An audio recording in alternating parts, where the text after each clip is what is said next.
এজন্য কবি কত সুন্দর করে বলেন যে নদীর এপার ভাঙে ওপার গড়ে, এই তো নদীর খেলা, সকাল বেলার ধনী রে তুই ফকির সন্ধ্যাবেলা, দিয়া ধন দেখে মন নিতে লাগে কতক্ষণ, যার ইমানের স্তর যত পরিমাণে বেশি, যার ইমানের লেভেল যত বেশি, তার পরীক্ষাও তত কঠিন। ওই সমাজ ছোট্ট একটা জান্নাতে পরিণত হয়ে যাবে যে সমাজটা কোরআন এবং হাদিস দিয়ে পরিচালনা করা হয়। সুবহানাল্লাহ। আল্লাহর দুনিয়ায় আমরা থাকতেছি, আল্লাহর দেওয়া জীবনকে উপভোগ করতেছি, আল্লাহর দেওয়া নেয়ামতকে উপভোগ করতেছি, আল্লাহর দুনিয়ায় বিচরণ করতেছি, সবকিছু উপভোগ করতেছি, কিন্তু সবকিছু আল্লাহর, কিন্তু আইনটা আল্লাহর মানা যাবে না। চিন্তা করেন, সবকিছু আল্লাহর উপভোগ করলাম, কিন্তু আল্লাহর আইন মানা যাবে না।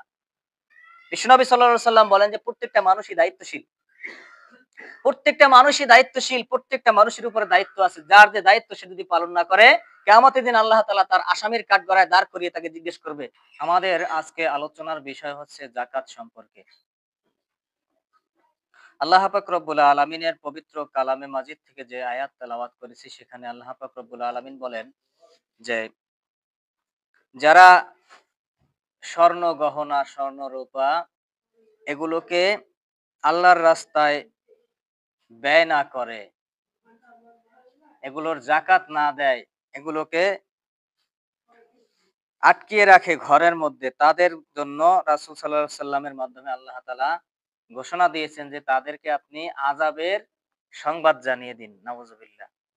অর্থাৎ যারা আল্লাহর রাস্তায় দান করবে না, সদকা করবে না, যারা অর্থ সম্পদ থাকার পরেও যাকাত দেবে না, তাদের জন্য আল্লাহ তাআলা কঠিন আযাবের সংবাদ জানিয়ে দিতে বলছেন।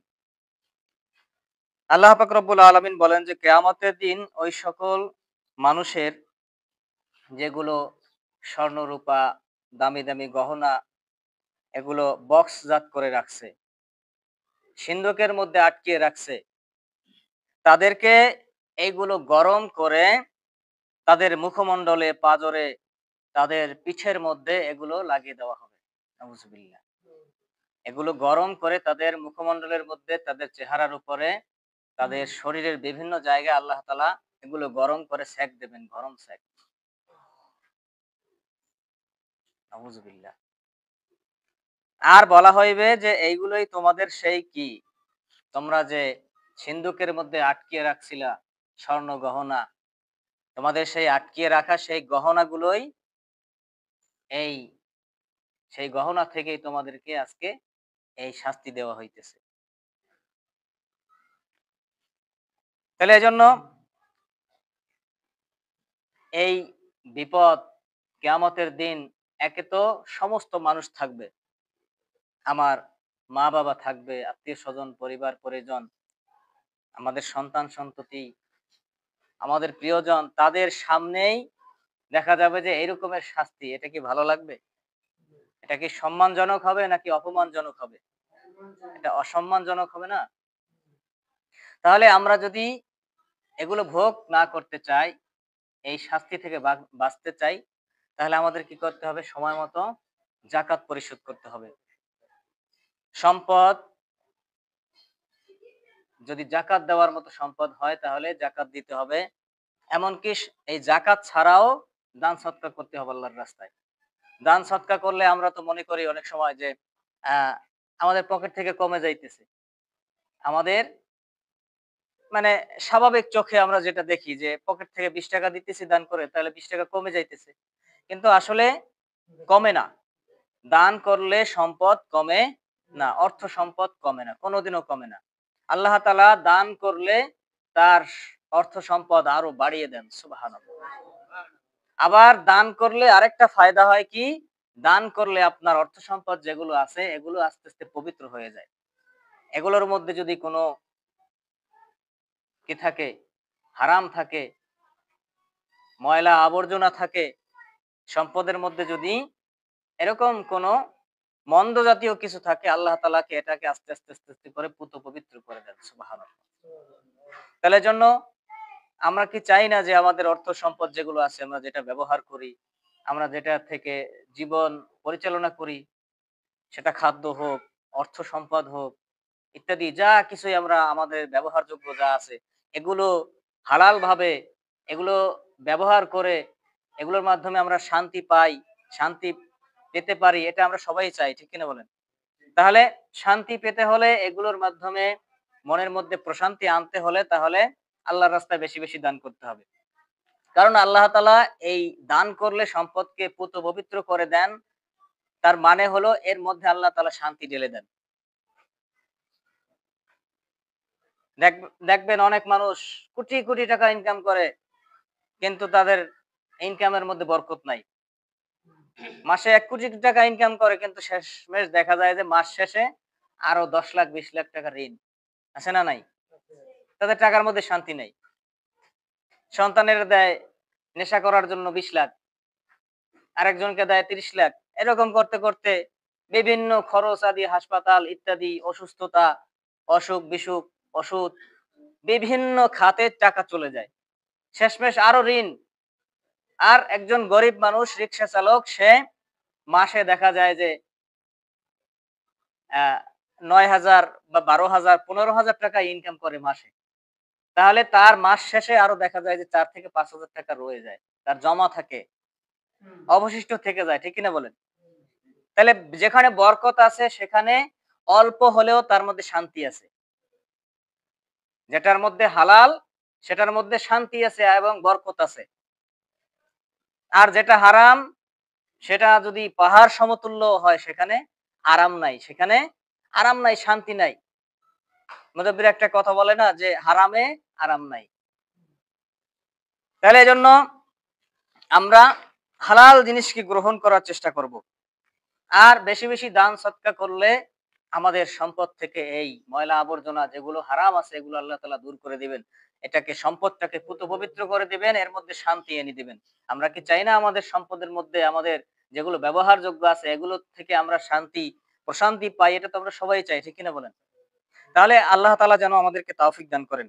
বিশ্বনবী সাল্লাল্লাহু আলাইহি ওয়াসাল্লাম বলেন যে আল্লাহ পাক রব্বুল আলামিন যাকে ধন সম্পদ দিয়েছেন, সে যদি এটার যাকাত আদায় না করে তাহলে এই ধন সম্পদকে কিয়ামতের দিন আল্লাহ পাক রব্বুল আলামিন নেড়ে সাপে, বিশাল আকারের সাপে পরিণত করে দেবেন, নাউজুবিল্লাহ।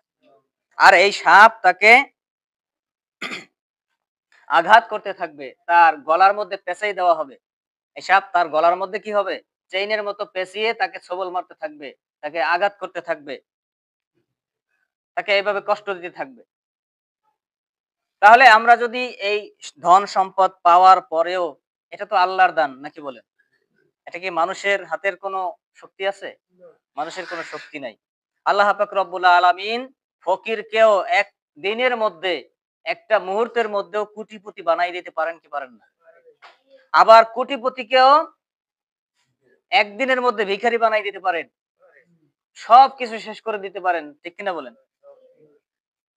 এজন্য কবি কত সুন্দর করে বলেন যে নদীর এপার ভাঙে ওপার গড়ে এই তো নদীর খেলা, সকাল বেলার ধনী রে তুই ফকির সন্ধ্যাবেলা। তাহলে যে ব্যক্তি এখন ভিক্ষার থালা নিয়ে রাস্তায় রাস্তায় ভিক্ষা করতেছে, আর যে লাট সাহেব কোটিপতি গাড়ির মধ্যে, কারের মধ্যে, প্রাইভেট কারের মধ্যে যে ঘুরে বেড়াইতেছে, তার জানালার কাছে এসে ভিক্ষা চাইতেছে, তাকে ভিক্ষা দেয় না, ধমক দেয়। তাহলে আপনি যাকে ভিক্ষা দিতেছেন, যাকে আপনি ধমক দিতেছেন ভিক্ষা না দিয়ে, তাকে আল্লাহ তাআলা ভিক্ষার থালা হাতে দিয়ে ভিক্ষা করাইতেছে। আপনাকেও ওই জায়গায় ওই ভিক্ষার থালা হাতে দিয়ে আপনাকে রাস্তায় ফকির বানাই দিতে আল্লাহ তাআলার একটা মুহূর্ত সময় লাগে না? লাগে? লাগে না?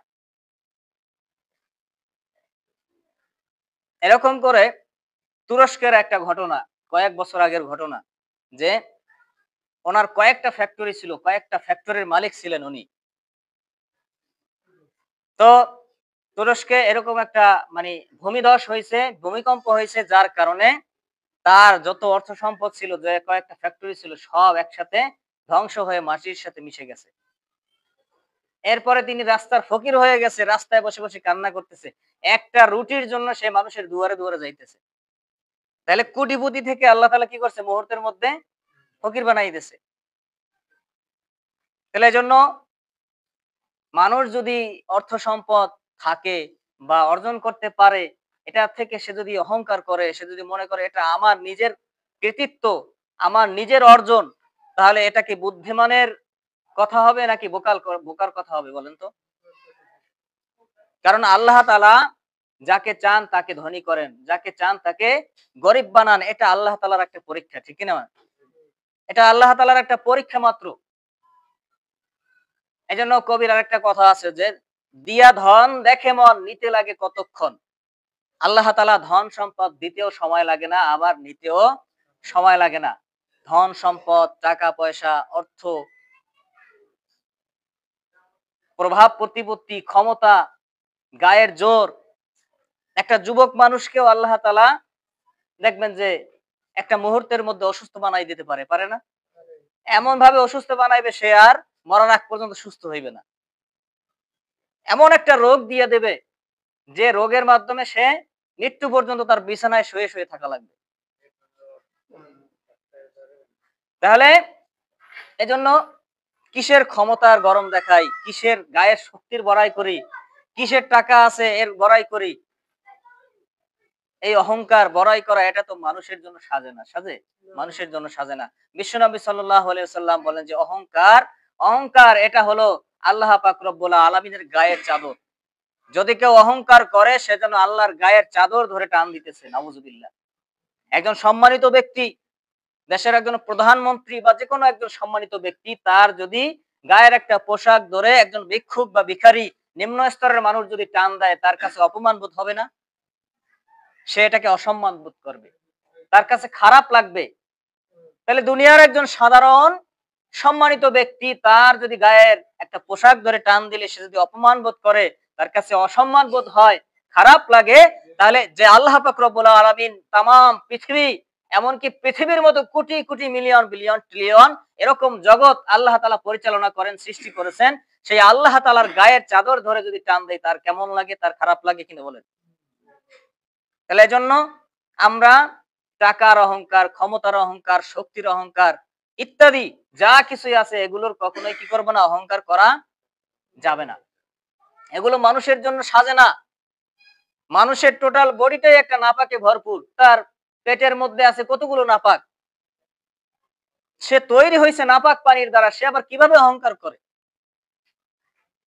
এজন্য আল্লাহ তাআলা পবিত্র কোরআনের বিভিন্ন জায়গায় মানুষকে উদাহরণ দিয়ে বুঝাইতেছেন, মানুষকে বলতেছেন, বারবার ডেকে ডেকে বলতেছেন, বান্দা তোমাদেরকে আমি সৃষ্টি করছি নাপাক পানির দ্বারা। মাটির নির্যাস নিয়ে নাপাক পানি তৈরি করছি, আর সেই নাপাক পানি দিয়ে তোমাদেরকে তৈরি করছি এত সুন্দর করে। তোমাদের তো অহংকার সাজে না। নাপাক পানির কোনো দাম নাই, তাহলে সেই নাপাক পানি থেকে মানুষ বানাইছে, সেই মানুষ কিভাবে অহংকার করে, দাম্ভিকতা দেখায়? তাহলে যে কথা বলতেছিলাম যে আমাদের অর্থ সম্পদ থাকলে এগুলোর জাকাত দিতে হবে, এমনকি জাকাত তো দিবই, এর পাশাপাশিও নফল সদকাও করতে হবে, ঠিক না বলেন?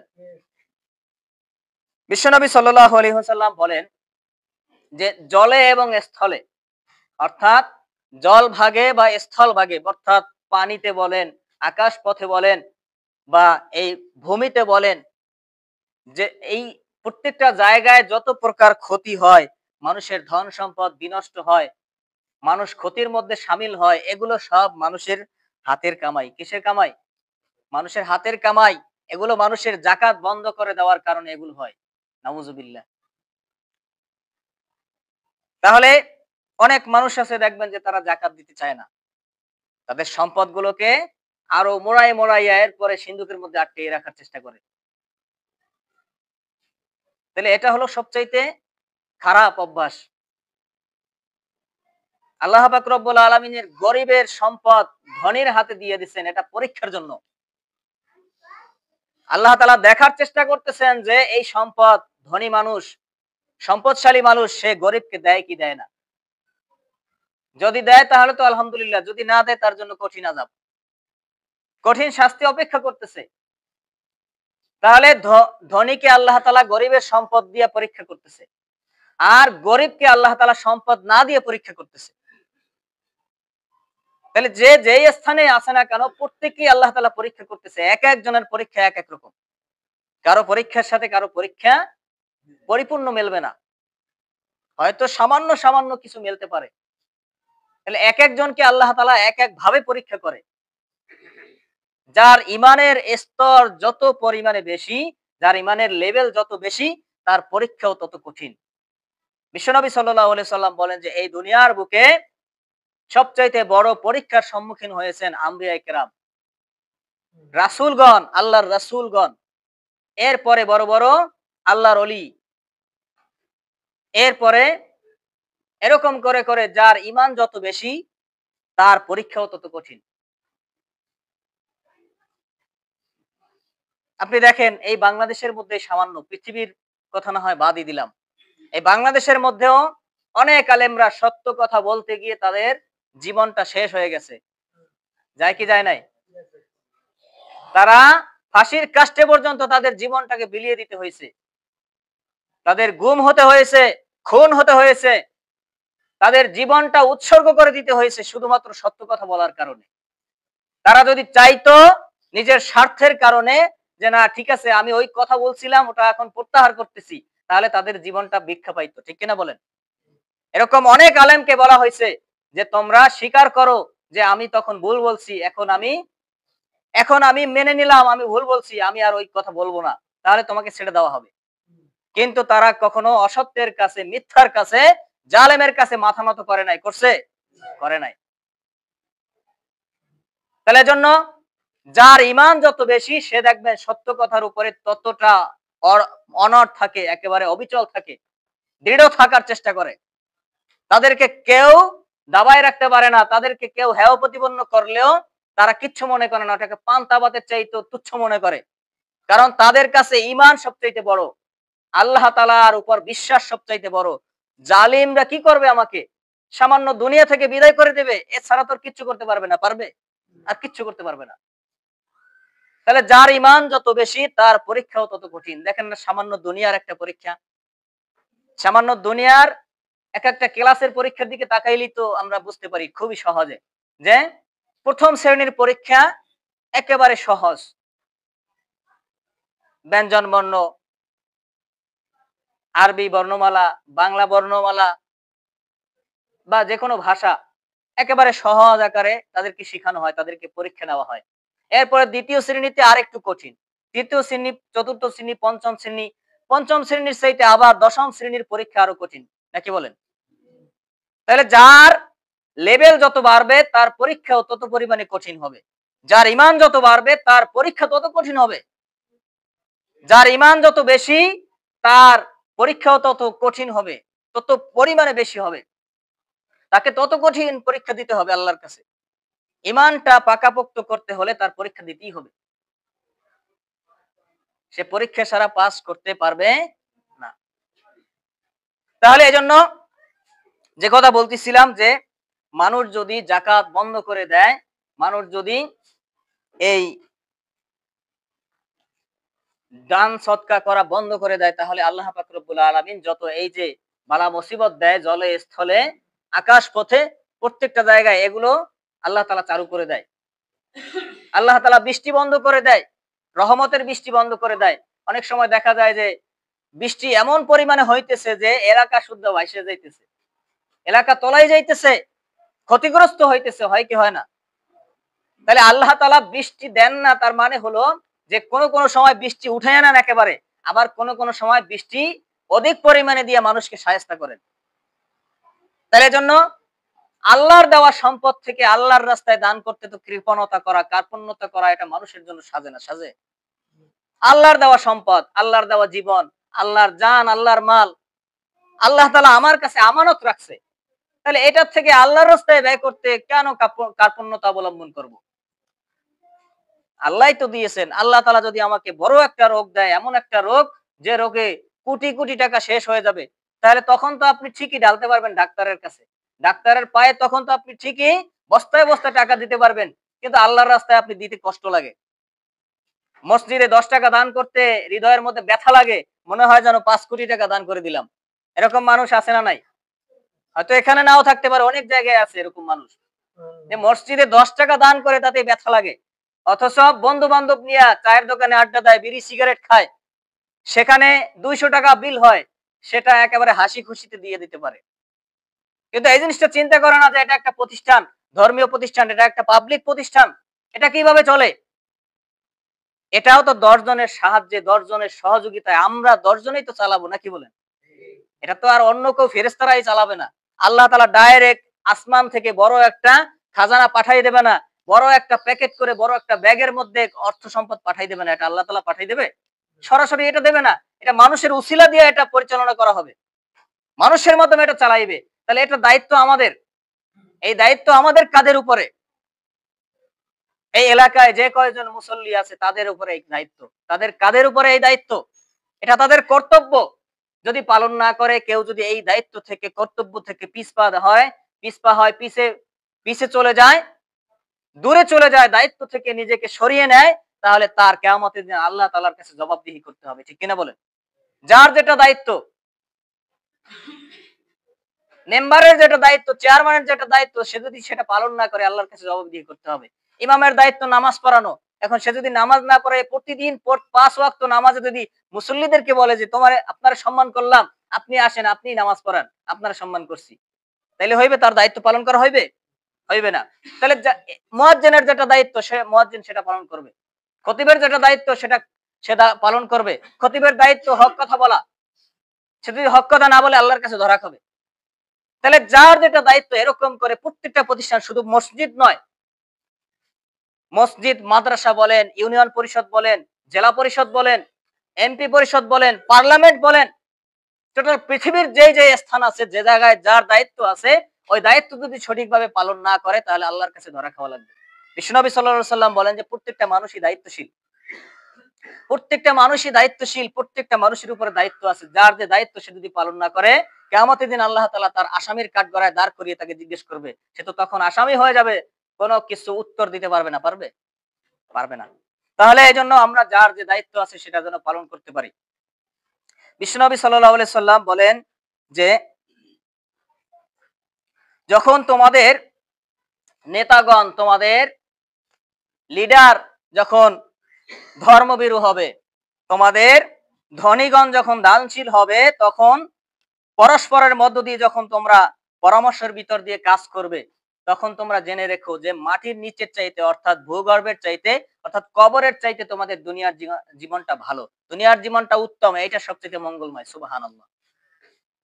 আর যদি তোমাদের নেতা, তোমাদের লিডারগণ ধর্মভীরু না হয়, তারা যদি আল্লাহওয়ালা না হয়, আল্লাহর কথা অনুযায়ী না চলে, কোরআন হাদিস দিয়ে নিজেকেও পরিচালনা না করে, সমাজ রাষ্ট্রকেও পরিচালনা না করে, আর তোমরা তোমাদের দানশীল যখন যারা সম্পদশালী আছে, তারা যদি দানশীল লতা থেকে দূরে সরে যায়, দান করা বন্ধ করে দেয়, এবং তোমরা যখন পরামর্শ সাপেক্ষে কোনো কাজ না করবে, নিজে যেটা মনে করো, নিজে যেটা ভালো মনে করো, নিজে যেটা বোঝো এটাই করো, পরামর্শ করে যদি কাজ না করো, তাহলে তোমরা জেনে রেখো এর চাইতে, এই দুনিয়ার চাইতে, এই সমাজের চাইতে তোমাদের মাটির নিচের সমাজটা আরো ভালো, অর্থাৎ এর চাইতে মরে যাওয়া ভালো।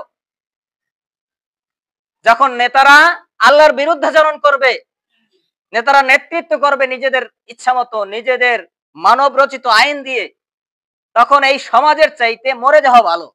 এটা কার কথা? আল্লাহ রাসূল সাল্লাল্লাহু আলাইহি ওয়াসাল্লামের কথা।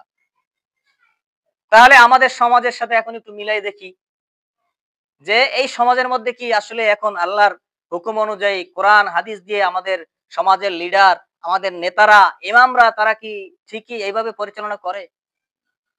আমাদের সমাজের মধ্যে যারা বড় বড় সম্পদশালী আছে, তারা কি দানশীল?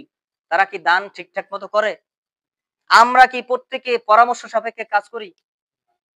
তাহলে বোঝা গেল যে আমাদের এই দুনিয়ার সমাজের চাইতে এখন আমাদের মরে যাওয়া ভালো। আমাদের কবরের জিন্দেগিটা ভালো যদি ঈমানওয়ালা হয়, তার জন্য মরে যাওয়া ভালো। আর যদি ঈমানওয়ালা না হয়, তার তো এখানেই ভালো লাগবে, কারণ এখানে সুদ ঘুষ আছে, এখানে অন্যায় অপকর্ম করা যায়, এটাই তো তার কাছে ভালো লাগবে। ঠিক না বলেন? কারণ ঈমানদার ব্যক্তির কাছে তো এগুলো ভালো লাগবে না। ভালো লাগবে? কারণ ঈমানদার ব্যক্তির কাছে আল্লাহর কোরআনের আইন ভালো লাগবে। তার কাছে মদ, জুয়া, হিরোইন, ফেন্সিডিল, ইয়াবা, নেশাদ্রব্য যা আছে, এগুলো বাতিল করলে তার কাছে ভালো লাগবে। তার কাছে আল্লাহর আইনকে তার ভিতরে প্রশান্তি দেয়। ঠিক কিনা বলেন? আর যারা আল্লাহওয়ালা না, তাদের কাছে আল্লাহর আইনের বিরোধিতা যেগুলো আছে, এগুলো তার কাছে ভালো লাগবে। কারণ আল্লাহর আইন যদি হয়, তারা তো বড় বড় বোতল খাইতে পারবে না, তারা মদ জুয়া খাইতে পারবে না, তারা নেশাদ্রব্য কিছু গ্রহণ করতে পারবে না, তাহলে তো বাধা আসবে। ইসলামিক রাষ্ট্র থাকলে তাই সেখান থেকে বাধা দেবে, সরকারি ভাবে প্রশাসন দিক থেকে তারা বাধা প্রদান করবে। তাহলে যারা আল্লাহওয়ালা না তাদের কাছে আল্লাহর আইন ভালো লাগবে না। তাহলে জন্য আমরা নিজেদের কাছে নিজেরা প্রশ্ন করি, আমরা কি আসলে আল্লাহওয়ালা নাকি আল্লাহওয়ালা না? এই প্রশ্নটা আমাদের করা দরকার, ঠিক কিনা বলেন?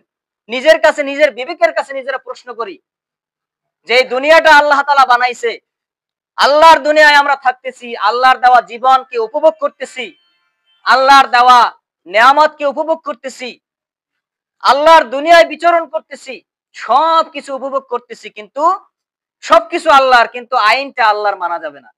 চিন্তা করেন, সবকিছু আল্লাহর উপভোগ করলাম, কিন্তু আল্লাহর আইন মানা যাবে না। আল্লাহর আইন যখন মানতে যাই তখন আমাদের বিবেকের মধ্যে বাধে। কেন বাধে? বড় বড় বোতল বন্ধ হয়ে যাবে, ঘুষ সুদ এগুলো বন্ধ হয়ে যাবে, এগুলো তো আর খেতে পারবো না, এগুলো তখন পকেট গরম করতে পারবে না, তখন আর পকেট ঠান্ডা থাকবে। এই জন্য আল্লাহর আইন তাদের কাছে ভালো লাগে না।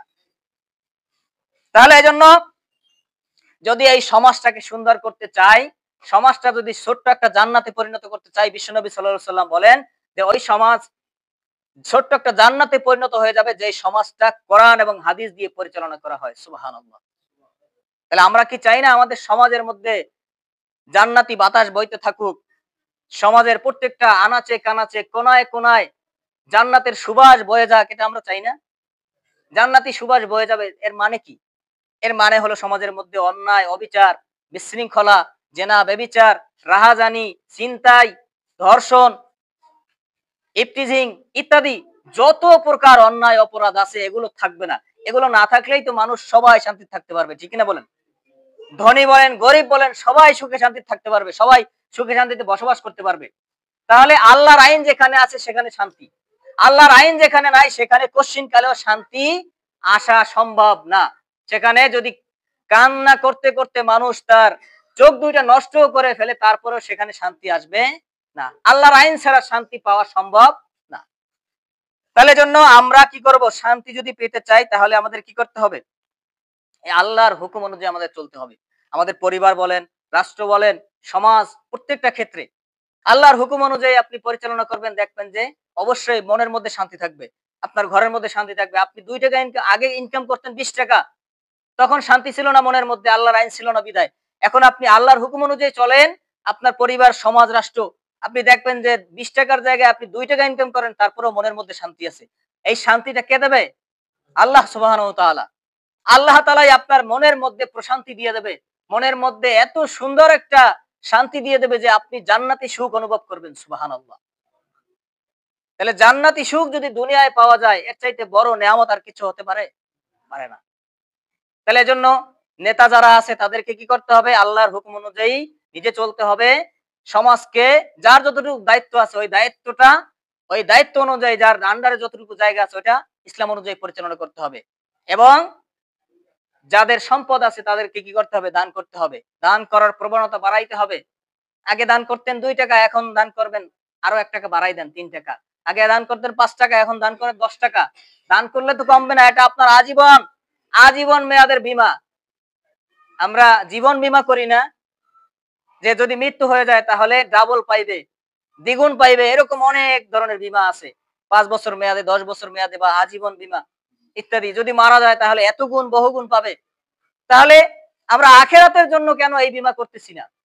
যে বীমা করলে আমরা কিয়ামতের দিন পাইতেই থাকবো সদকায়ে জারিয়ার মতো। সুবহানাল্লাহ। এখানে সওয়াব নেকি বাড়তেই থাকবে, কোনোদিন কমবে না। আপনি একটা যদি খেজুর পরিমাণও দান করতে পারেন হালাল আপনার সম্পদ থেকে, হালাল সম্পদ থেকে যদি একটা খেজুর পরিমাণও হয় দান করেন, তাহলে আল্লাহ তাআলা এটাকে লালন করতে করতে করতে করতে উহুদ পাহাড়ের চাইতেও বড় পরিমাণে নেকি কিয়ামতের দিন আপনার সামনে হাজির করে দিবে। সুবহানাল্লাহ। তাহলে আমরা কি চাই না এত বড় নিয়ামত? চাই না? তাহলে যদি চাই তাহলে আমাদের কি করতে হবে? সামর্থ্য অনুযায়ী, আপনার সামর্থ্য আছে ২ টাকা দান করেন, আপনার সামর্থ্য আছে ১০ টাকা দান করেন। আপনার কি সামর্থ্য আছে না আছে আপনি জানেন। আমার কি সামর্থ্য আছে না আছে আমি জানি, ঠিক কিনা বলেন? এখন আমি যদি বলি যে আমার সামর্থ্য নাই, আমি ২ টাকা দান করব, তাহলে আল্লাহ তাআলা তো দেখতেছে আমার ১০ টাকা দান করার সামর্থ্য আছে, আমি ২ টাকা দিতেছি। তাহলে আল্লাহ তাআলা তো বুঝে যাবে। আল্লাহ তাআলা তো তাহলে আমাকে কিয়ামতের দিন অত বড় নেয়ামত, নেকির ওরকমের পাহাড় আমাকে দেবে না? দেবে? দেবে না। এজন্য আল্লাহ তাআলাকে খুশি করতে হলে এই দিল থেকে, মন থেকে দান করতে হবে। সামর্থ্য অনুযায়ী দান করবেন। যখন আপনার সামর্থ্য আছে আপনি ১০০ টাকা দেন, আপনার সামর্থ্য নাই ১০ টাকা দেবেন। সমস্যা নাই, কোনো সমস্যা নাই। আল্লাহ তাআলা আপনার মন দেখবে। আপনি মানুষকে দেখায় যদি ৫ কোটি টাকা দান করেন, ওই ৫ কোটি টাকার দাম নাই। কারণ আল্লাহকে খুশি করার জন্য দিতে হলে মন থেকে দিতে হবে। মানুষকে দেখানোর জন্য দিলে তাহলে মানুষ বাহবা দেবে, প্রশংসা করবে, আল্লাহ তাআলা কিচ্ছু করবে, আল্লাহ তাআলার কাছ থেকে কিচ্ছু পাওয়া যাবে না। তাহলে এই দানের দিকে আমাদের আপ্রাণ চেষ্টা করতে হবে, দানের দিকে আমাদের মনটাকে একটু ঝুঁকাইতে হবে। বিশ্বনবী সাল্লাল্লাহু আলাইহি ওয়াসাল্লাম বলেন যে নারীদেরকে বিশ্বনবী সাল্লাল্লাহু আলাইহি ওয়াসাল্লাম বলেন যে তোমরা বেশি বেশি করে দান সদকা করো, কারণ কিয়ামতের দিন এই নারীরা বেশি বেশি বেশি জাহান্নামে চলে যাবে, তারা দোজখে যাবে। এজন্য বিশ্বনবী সাল্লাল্লাহু আলাইহি ওয়াসাল্লাম নারীদেরকে কি করছেন, বেশি বেশি করে দান করতে বলছেন। এরপরে বিশ্বনবী সাল্লাল্লাহু আলাইহি ওয়াসাল্লাম বলেন যে আল্লাহ পাক রব্বুল আলামিন হালাল জিনিস ব্যতীত কোনো জিনিস গ্রহণ করেন না। আল্লাহ তাআলা যেমন পুত পবিত্র, তিনি যেমন পবিত্র, তিনি পবিত্র জিনিস ছাড়া কোনো কিছুই গ্রহণ করেন না। মানুষ যদি হালাল জিনিস থেকে একটা খেজুর পরিমাণও হয় বা একটা টাকাও হয়, এখানে বিশ্বনবী সাল্লাল্লাহু আলাইহি ওয়াসাল্লামের সেখানে আরব দেশে খেজুরের প্রচলন ছিল, এজন্য খেজুরের উদাহরণ দিয়েছেন। তো একটা খেজুর বা একটা টাকাও যদি হয়, সেটা হতে হবে কি হালাল উপার্জন থেকে, হালাল সম্পদ থেকে। এটা যদি আপনি দান করেন তাহলে আল্লাহ পাক রব্বুল আলামিন এটাকে কবুল করবেন। আর বিশ্বনবী সাল্লাল্লাহু আলাইহি ওয়াসাল্লাম এখানে আরেকটা উদাহরণ দিয়েছেন যে মানুষ যেমন করে বকরি বা ছাগল বা যে কোনো পশু পাখি, পোষা প্রাণী পালন করে, পালন করতে করতে একটা থেকে পালন করতে করতে বহুগুণ হয়ে যায়, হয় না? আল্লাহ তাআলা তার এই দানকে এইভাবে লালন করতে করতে কিয়ামতের দিন বিশাল আকারে তার সামনে হাজির করবে। সুবহানাল্লাহ। তাহলে আমরা দান করলে আমাদের সম্পদ কখনোই কমবে, কমবে? কখনোই কমবে না। এটাতে সম্পদ বাড়তেই থাকবে। এরকম একজন ব্যক্তি, তিনি শুনছে যে দান করলে নাকি বহুগুণে পাওয়া যায়। ১ টাকা দান করলে ১০ টাকা পাওয়া যায়। এখন তিনি এরকম, তার কাছে আপনার মনে করেন ১০ টাকা ছিল। এখন ১০ টাকা ছিল, সে কি করছে, এটা তার মাথায় যখন আসছে যে ১০ টাকা দান করে দিলে আল্লাহ তাআলা আমাকে ১০০ টাকা দেবে, তিনি কি করছে, ১০ টাকা দান করে দিছে। এখন কিছু দূর যাওয়ার পরে পথিমধ্যে এক ব্যক্তি ২ টা উট নিয়ে হাজির হয়েছে যে ভাই আপনি কি আমার উট ২ টা কিনবেন? বলে যে না আমি তো কিনতে পারবো না, আমার কাছে কোনো টাকা নাই। বলে ঠিক আছে আপনি বিক্রি করে এরপরে আমাকে টাকা দিয়েন। কত টাকা? ১০ টাকা। ১০ টাকায় কিনছে। ১০ টাকায় কিনে ওই উট ২ টা পরবর্তীতে আরেকজনের কাছে বিক্রি করছে ১০০ টাকায়। কত টাকায়? ১০০ টাকা। সুবহানাল্লাহ। এরপরে তাকে ১০ টাকা দিয়ে দিছে। তার কাছে কত টাকা বাকি আছে? ৯০ টাকা। তাহলে দেখেন আল্লাহ তাআলা এরকম, কিন্তু আল্লাহর উপর যার অগাধ বিশ্বাস আছে, যার একেবারে আল্লাহর প্রতি নিখুঁত বিশ্বাস আছে, আল্লাহ তাআলা তাকে এরকম দান করে। আল্লাহ তাআলা তাকে দান এইভাবে ফিরিয়ে দেয়, এর থেকেও বড় বহু গুণে ফিরিয়ে দেয়। ১ টাকা দান করলে ১০ থেকে শুরু করে আপনাকে ৭০০ গুণ, এমনকি এর থেকেও বেশি ফিরাই দিতে পারে। তাহলে আপনার নিয়তের উপরে নির্ভর করবে যে আপনি কিভাবে দান করতেছেন, কিভাবে আল্লাহর রাস্তায় ব্যয় করতেছেন, এটার উপর নির্ভর করে আল্লাহ তাআলা আপনাকে ফিরিয়ে দেবে। হয়তো কিছু কিছু সময় দুনিয়ায় ফিরিয়ে দেবে, আবার কিছু কিছু সময় আল্লাহ তাআলা হাতে রাখবে, এটা আমাকে কিয়ামতের দিন দিয়ে দেবে। সুবহানাল্লাহ। তাহলে আমরা যেন বেশি বেশি দান করতে পারি এবং এই দান সদকা যাকাত যেগুলো আছে এগুলো যেন আমরা সঠিকভাবে পালন করতে পারি, এটাও একটা ইসলামের স্তম্ভ। আমরা যেন কথাগুলোর উপরে আমল করতে পারি। আল্লাহ তাআলা আমাদেরকে তৌফিক দান করুন, আমরা বলি আমিন। ওয়া আখির দাওয়ানা আলহামদুলিল্লাহি রাব্বিল আলামিন। আসসালামু আলাইকুম ওয়া রাহমাতুল্লাহি ওয়া বারাকাতুহু।